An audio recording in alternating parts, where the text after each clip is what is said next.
ba na dito sa Dasol, Pangasinan ay meron sila nga abot sa 300 na caves at ngayon pupuntahan natin ang isa dito. Ayan, so papunta sa cave, meron pang mga tanim dito. Tapos meron pang mga tubo.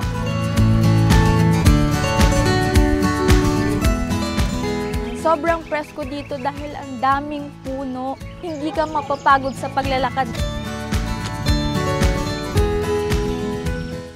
Yan guys, yung mga bahay, oh, look! Ang cute, sobrang buhay probinsya talaga dito. Ayan guys, so meron pa akong nadaanan dito. Ano ata to? Lime.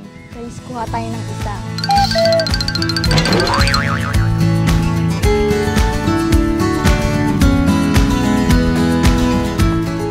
Bago tayo po pumasok sa kuweba, sundin natin po yung mga tamang paraan para sa ating protection. Magsuot po tayo ng mga proper PPE, kagaya ng helmet, lahat po ng mga bagay na nababasa, yung kagaya ng cellphone. Kung maaari, iwanan nyo na lang dito sa bukana dahil may tubig po sa ilalim po ng kuweba. Tapos yung mga basura natin, kung ano man yung pinasok din natin, ilalabas natin po. Ayan. Tara, tuloy natin yung lakad. Ayan guys, so medyo masukal papunta dito sa cave, kaya kailangan nating mag-take ng extra safe.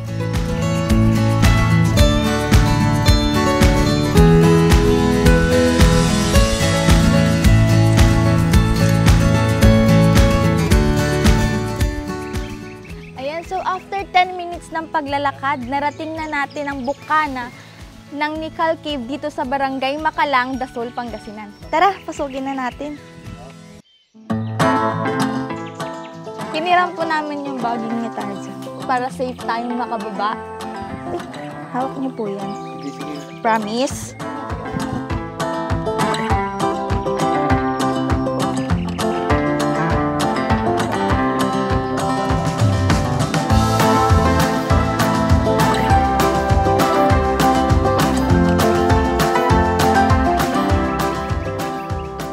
Pagpasok natin ay bubungad sa atin ng isang spring na kailangan nating suungin o tawirin para makita ang handog na ganda ng kuwebang ito.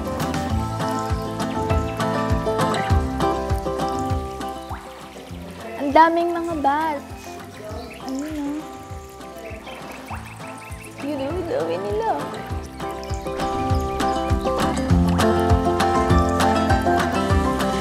Ayoko na mag-artista.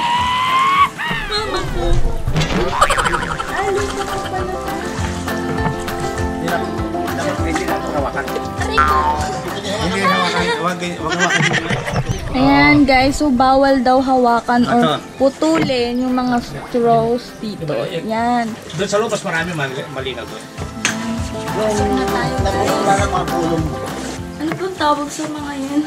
Saan po? Ito po. Stalactites sa taas. Stalactites sa taas. Ito ma'am, pulong na ito. Yung maputing niya, pulong. Ayan. Isang buwan. Tapos crystallize yung kanya ma'am. Ito. Ayan. Sobrang ganda ng kuweba.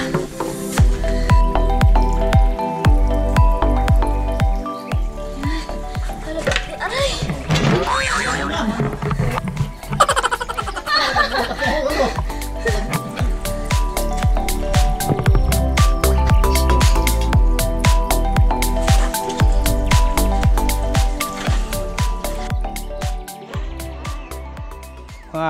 Magandang stalactites at saka stalagmites po kasi na-assist na lang DNR ito na Class A na kuweba sa buong Pangasinan po.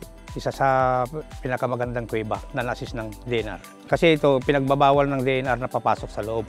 Pwede silang pumasok, may portion lang na pwede silang pumasok hanggang sa kung saan yung nasasabi na nilang hangganan. Kasi yun po yung palang pinoprotektahan na ng DNR. Ayan, so first time kong pumasok sa kuweba. Ayan, nung una natatakot ako kasi sobrang dilim and sobrang sikip ng daanan. Pero nung nakita ko yung mga stalagmite, stalactite, sobrang nag-enjoy ako. Parang gusto ko pang mapuntahan yung iba't ibang kuweba dito sa Pangasinan. Ayan, kaya sa mga gustong bumisita dito sa Dasol, ito ang hindi nyo dapat makalimutang itry. Ganda!